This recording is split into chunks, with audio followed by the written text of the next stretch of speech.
There are certain things, there's nothing more real than what cannot be seen. And there's nothing more certain than what cannot be heard. وہ حقائق جو آنکھوں سے نہیں دیکھے جا سکتے اور کانوں سے نہیں سنے جا سکتے، ان سے زیادہ یقینی اور واقعی حقائق اور کوئی نہیں. There is nothing more real than what cannot be seen. And there is nothing more certain than what cannot be heard. الذین یؤمنون بالغیب ویقیمون الصلاۃ، نماز قائم کرتے ہیں. ومما رزقناہم ينفقون، اور جو کچھ ہم نے انہیں دیا ہے اس میں سے خرچ کرتے ہیں، خیر میں، بھلائی میں، نیکی میں، ابنائے نو کی حاجات کو رفع کرنے میں، لوگوں کی تکلیفیں دور کرنے میں، خود اللہ کے لیے، اللہ کی رضا جوئی کے لیے، اللہ کو قرض حسنہ دیتے ہوئے. والذین یؤمنون بما انزل الیک وما انزل من قبلک، اور وہ کہ جو ایمان رکھتے ہیں اس پر بھی جو آپ پر نازل کیا گیا ہے محمد صلی اللہ علیہ وسلم، اور اس پر بھی کہ جو آپ سے پہلے نازل کیا گیا. یہ بہت اہم الفاظ ہیں، اس لیے کہ عام طور پر آج کل ہمارے ہاں یہ خیال پھیلا ہوا ہے کہ یہ تورات اور انجیل کے پڑھنے کا کوئی فائدہ نہیں، کوئی ضرورت نہیں. کوئی ضرورت نہیں کی حد تک تو شاید بات صحیح ہو، لیکن کوئی فائدہ نہیں، یہ بالکل غلط ہے. یہ ابتدا ہے قرآن کی، اور کس قدر اہتمام کے ساتھ کہا جا رہا ہے. ایمان صرف قرآن پر نہیں، اس پر بھی کہ جو اس سے پہلے نازل کیا گیا. اور سورہ نساء کی آیت، اور سورہ نساء نازل ہوئی ہے کہیں جا کر سن 6 ہجری میں. یا ایھا الذین آمنوا آمنوا باللہ ورسولہ والکتاب الذی نزل علی رسولہ والکتاب الذی انزل من قبل. تو اس سے ایمان جو ہے تورات پر اور انجیل پر اور زبور پر اور صحف ابراہیم پر، اجمالی ایمان کی جو اہمیت ہے اس کو اچھی طرح سمجھ لیجیے. البتہ یہ ہے کہ چونکہ ہم سمجھتے ہیں اور جانتے ہیں کہ ان کتابوں میں تحریف ہو گئی ہے، لہذا ان کتابوں کی کوئی شے قرآن پر حجت نہیں ہوگی.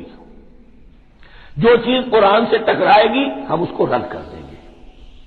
ان کتابوں کی کسی شے کو دلیل کے طور پر نہیں لائیں گے.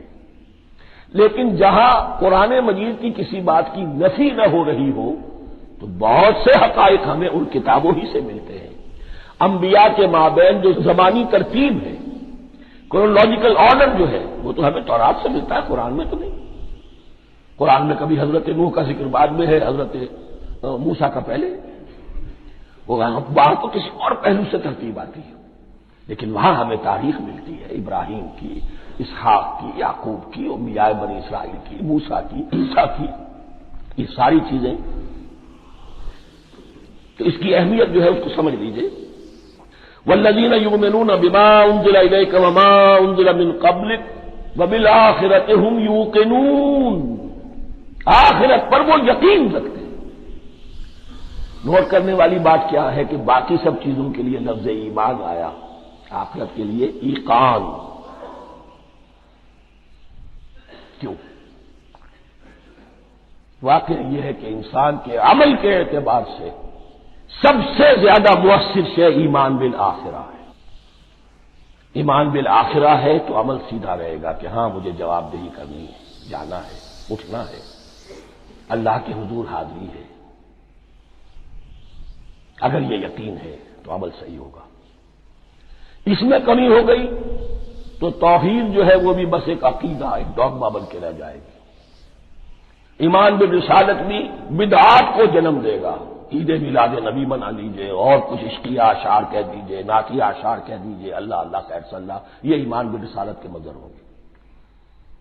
عمل انسان کا درست ہوتا ہے آخرت کے یقین کے ساتھ. وبالآخرۃ هم یوقنون، آخرت پر انہی کا یقین ہے، انہی کا یقین ہے. یہ حصر بھی ہے اس اعتبار سے کہ یہودی میں مدعی تھے کہ ہم آخرت پر یقین رکھتے ہیں، یہاں کنٹراسٹ دکھایا جا رہا ہے آخرت پر یقین رکھنے والے یہ لوگ ہیں. اور تعویل خاص کے اعتبار سے وہ لوگ موجود ہیں تمہاری نگاہوں کے سامنے. 13 برس کی محنت کی کمائی محمد رسول اللہ صلی اللہ علیہ وسلم کی اس کتاب کی، یتلو علیہم آیاتہ ویزکیہم ویعلمہم الکتاب والحکمہ، اس کا جو نتیجہ ہے وہ تمہارے سامنے. اولئک علی ھدی من ربہم، یہ وہ لوگ ہیں جو اپنے رب کی طرف سے ہدایت پر ہیں. وہ ابتدائی ہدایت بھی ان کے پاس تھی اور یہ تکمیلی ہدایت بھی، قرآن پر بھی ان کا یقین پورا ہے اور محمد کا اتباع بھی وہ کر رہے ہیں۔ وَأُولَٰئِكَ هُمُ الْمُفْلِحُونَ، اور یہی وہ لوگ ہیں جو فلاح پانے والے ہیں۔ فلاح کا لفظ بھی قرآن مجید کی بڑی اہم اصطلاح ہے، منزل مراد کو پہنچ جانا، کسی باطنی حقیقت کا عیا ہو جانا۔ اسی لیے اس پر پھر گفتگو انشاءاللہ ہوگی سورہ مومنون کے شروع میں، لیکن یہ کہ فلاح پانے والے، کامیاب ہونے والے اصل میں یہی لوگ ہیں۔ تو گویا کہ تعویل خاص میں صحابہ کرام کی طرف اشارہ ہو گیا، تعویل عام میں ہر شخص کو بتا دیا گیا اگر قرآن کی ہدایت سے مستفید ہونا ہے تو یہ اوصاف اپنے اندر پیدا کرو۔ اب دوسرا گروہ،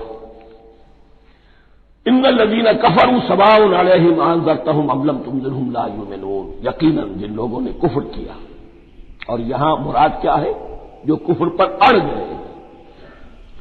اس کو ہم تعویل عام میں نہیں لے سکتے، اس لیے کہ اگر تو ہم اس کو عام میں لے لیں گے تو اس کے معنی تو یہ ہوں گے جس شخص نے کسی وقت کفر کیا اب وہ ہدایت پر آ ہی نہیں سکتا۔ نہیں، یہ بات نہیں ہے۔ کوئی کفر میں ہے، وہ غالطے کی بنا پر ہے، عدم توجہی کی بنا پر ہے، حق اس پر واضح نہیں ہوا ہے اس لیے ہے، تو آپ اسے سمجھائیں گے، انذار و تبشیر سے اسے فائدہ ہو جائے گا، واضح و نصیحت سے اسے فائدہ ہو جائے گا۔ ایک وہ ہے کہ جو حق کو سمجھ کر، پہچان کر اور پھر اڑ گئے، ضد کی وجہ سے، ہٹ دھرمی کی وجہ سے، تعصب کی وجہ سے، تکبر کی وجہ سے، حسد کی وجہ سے۔